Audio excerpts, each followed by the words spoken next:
Good morning, Canyon ISD family. I'm excited to share with you our current information on return to school, on campus, and virtual school expectations. I know that this is information that our teachers and parents have been looking forward to, so I'm excited to share the framework and information that we have as of July 21st, 2020.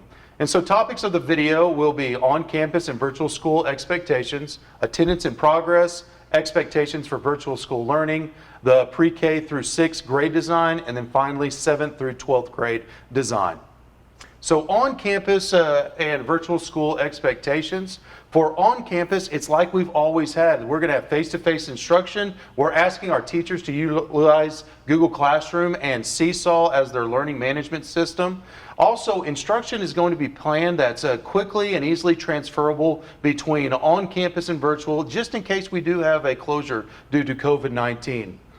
Virtual school instruction, the same as on campus. Our teachers are going to utilize Google Classroom and or Seesaw. Parents, if you choose virtual school, we're going to need your help. We need your help as a learning coach. Your students, you're going to have to ensure that your students have access to a device, internet access, and also engaged in virtual learning. We need you as that learning coach. Teachers are going to be utilizing the same curriculum for those who attend a virtual school as for students who are on campus learning. And then finally, I want you to know that for our students who choose virtual school, there's consistent grading practices and procedures, and all of that will be consistent in the instructional setting, whether it's on campus or virtual.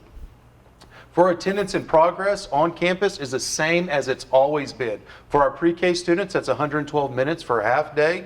For K through 5, that's 240 minutes to receive a full day of attendance. 6 through 12, that's 240 minutes for a full day, as it's always been. For teachers, we're really wanting to see progress of our students. Teachers are going to use the same measures and tools that they've always had to assess progress. And so we want to make sure that we're continuing to do that in this environment.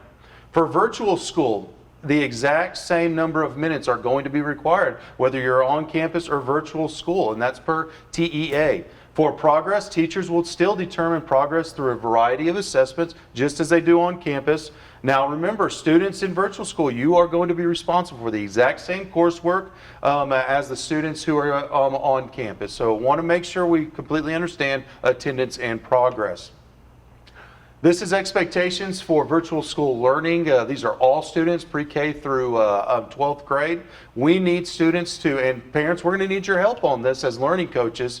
We need students to attend class on time per their class schedule. They've got to follow the Canyon ISD dress code. They've got to be ready and engaged to learn. Parents, we need your help to make sure they have a designated distraction-free workspace and ready to learn. They have to show their face on the screen. They can't just have a picture as their video. They have to show their face on the screen so we can see engagement. And they have to participate in class activities, discussions, and assignments. That's for students who choose to be virtual school learning. And I hope you can see that it's basically the same as students who choose on campus, same expectations. For our pre-K through 6th grade virtual school design, teachers are going to structure the instructional day to ensure there's enough minutes devoted to each subject area, chunked into some virtual live times and some virtual self-paced times.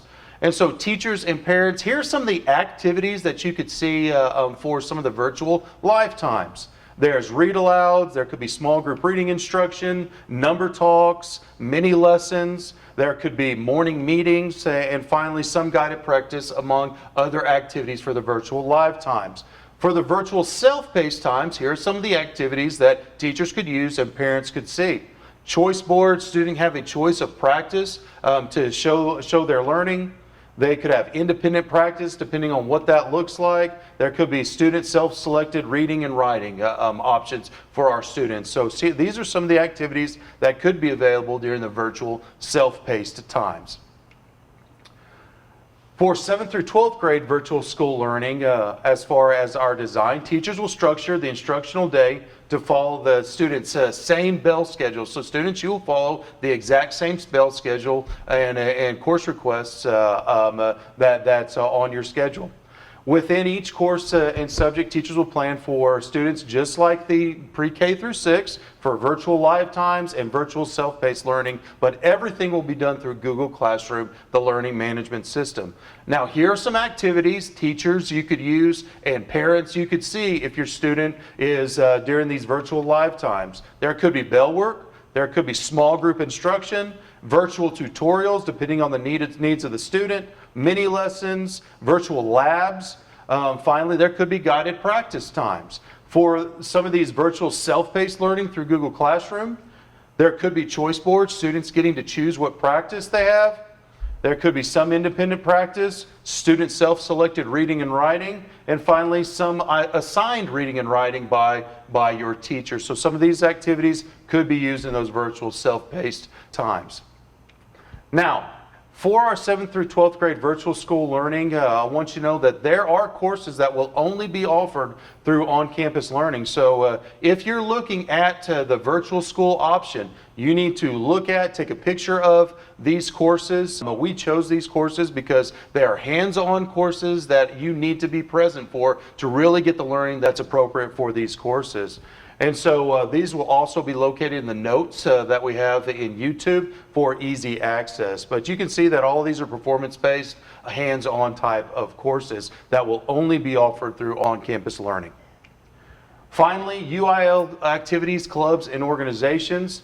Parents, we need you to know that if you choose virtual school learning, UIL activities, clubs, organizations, and or extracurricular activities will only be offered to students who choose on-campus learning. So if you're looking at going virtual school, you really need to think through this as far as UIL activities, clubs, and organizations. So I really do appreciate your time, and we're so looking forward to your students being back with us on August 19th.